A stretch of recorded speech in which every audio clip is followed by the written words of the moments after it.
Hello and welcome to video of adding the game physics.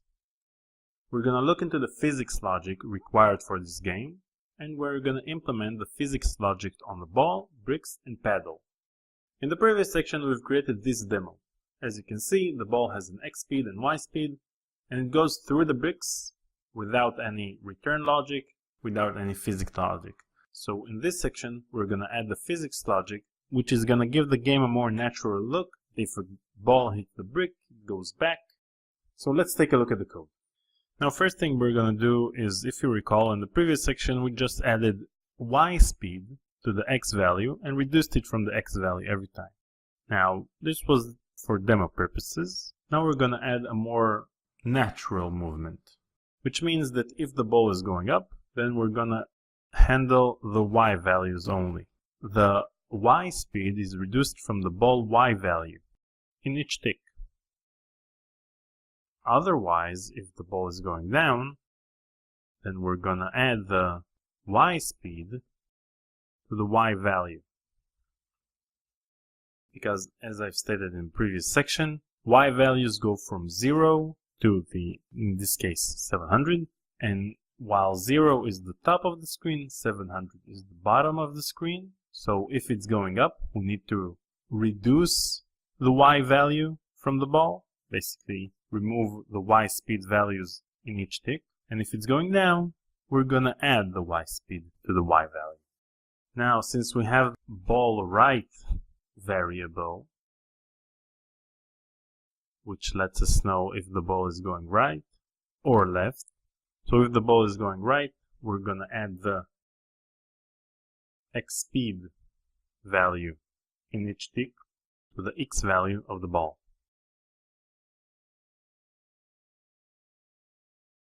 Otherwise, if the ball is going left, we're going to remove the X speed value in each tick. So if the X speed is, for example, 5 pixels, then if the ball is going right, it's going to add 5 pixels each time to the X value of the ball, giving the illusion that it's going right. If X speed is 5 and the ball is going left, then we're going to remove 5 pixels in each tick, which means 60 times per second, from the X value of the ball, giving it the illusion that it's going left. Now, in the previous section, we've added the check collision function, which checks if the ball hits the brick, and if it does, then it destroys the brick.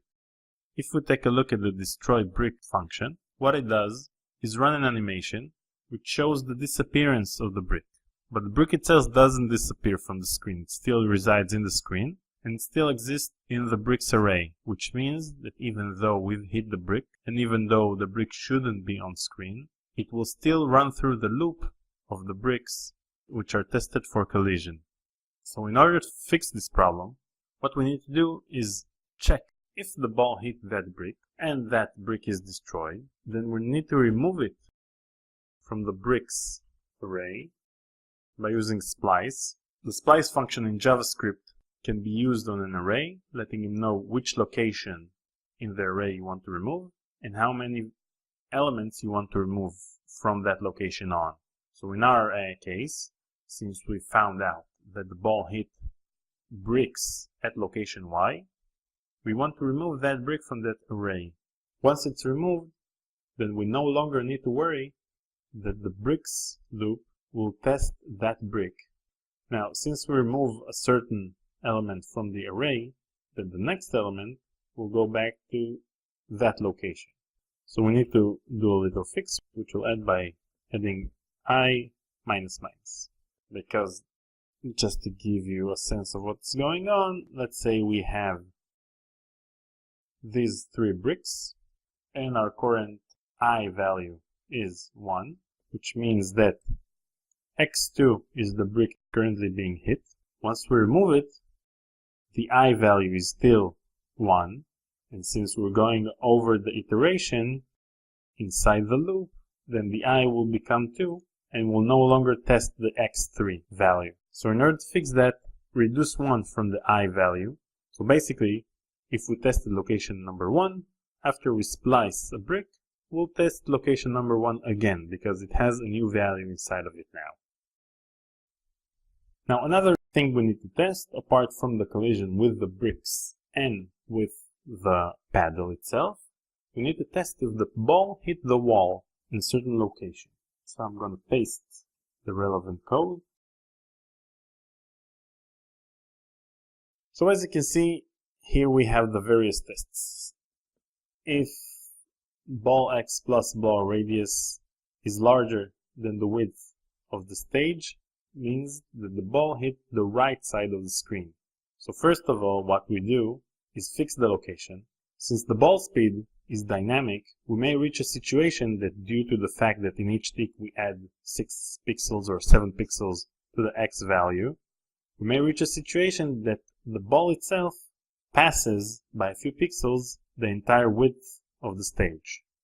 So for example, the entire width of the stage is 1000, but the x location is 1003 and 1004, which causes the ball to look as if it leaves the stage. And we want to give the user the illusion that the stage is closed and the ball just hit the wall and is going back. So in order to give that illusion, we need to fix the location of the ball so it wouldn't appear outside the stage. So we're going to take the ball x and we're going to add the stage canvas width minus the ball radius, which is the exact location of the ball had it hit the wall exactly. And since we hit the wall on the right side, the ball should change its direction to the left. So ball right is now false. If the ball x minus ball radius is smaller than 0, meaning that the ball hit the left wall, we need to fix the location like we did before.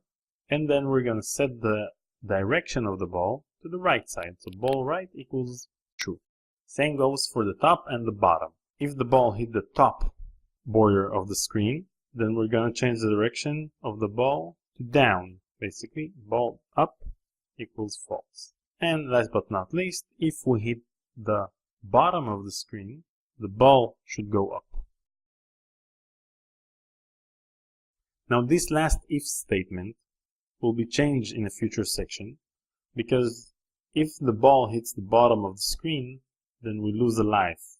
So it won't bounce back, it will reset the game. So we'll leave it temporarily here. Now, last but not least, in this section what we need to do is, after we test everything, we need to set the ball last x value to the ball current x value, and the ball last y value to the ball y value. If you recall, in the previous section we've created these custom variables, last x and last y, for the ball. This will be used to determine what was the last location of the ball before it reached its current location. This will be able to determine where the ball hit exactly. We'll use it in the next function, which is checkGelege, and we'll see exactly what happens there.